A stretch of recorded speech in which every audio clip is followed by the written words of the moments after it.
A long time after God had created the world and made man and all the animals and birds, he noticed that people were no longer kind to each other and that they didn't obey God anymore. So he was angry.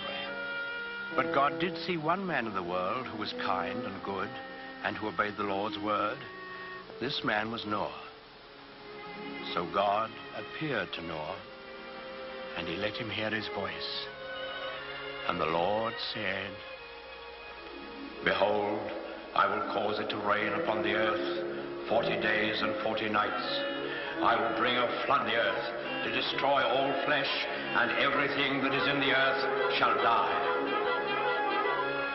But God told Noah to build an ark and to take 2 of every animal in it with him to keep alive during the storm. And when Noah had heard God's voice, he was grateful, and he set to work right away to build the ark.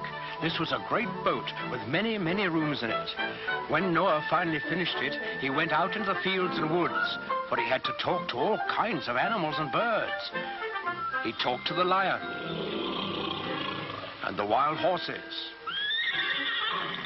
He talked to the pigs in the barnyard and the elephants in the jungle and the cute little kittens in his own house. Noah talked to all the animals on the face of the earth, even to the doves, cooing in their nests.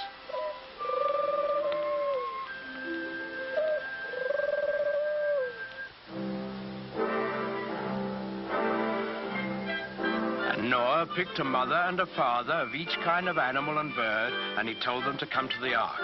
Well, when they were all gathered there, you can imagine what kind of a noisy crowd poor Noah had on his hands.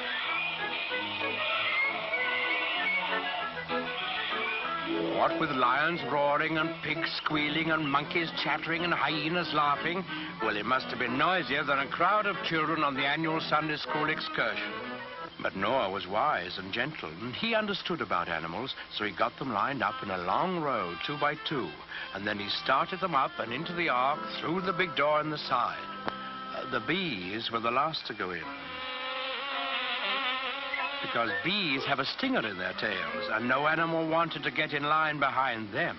Noah stored food in the boat, and then saw that his wife and his sons and their wives were safely inside.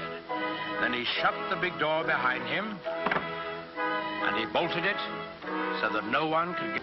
Then there was a flash of lightning, and the thunder roared as it never had before. Big black clouds hid the sun so that it was almost as dark as night. And out of those clouds came the greatest rain the world has ever known. It lasted for 40 days and 40 nights, as God had promised Noah. All the land was covered with water, and not a house or a living thing remained anywhere.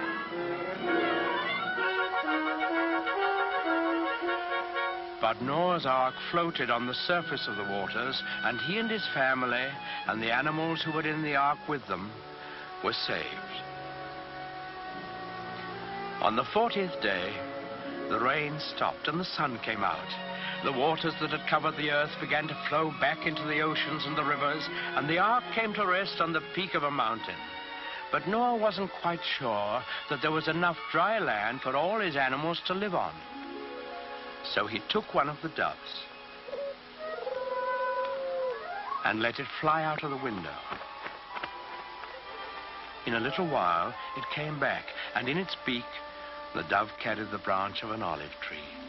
Noah knew that this must be a sign from God that he had restored quiet and peace to the world. So he opened the door of the ark, and he and his family and all the animals came out on the dry land, and they praised God and thanked him. Then the Lord appeared again to Noah. He promised him that he would never again send a flood to destroy the earth. And he sealed that promise with a beautiful symbol, which he set in the sky for all of us to see. That symbol, the token of God's everlasting faith in man, is the rainbow.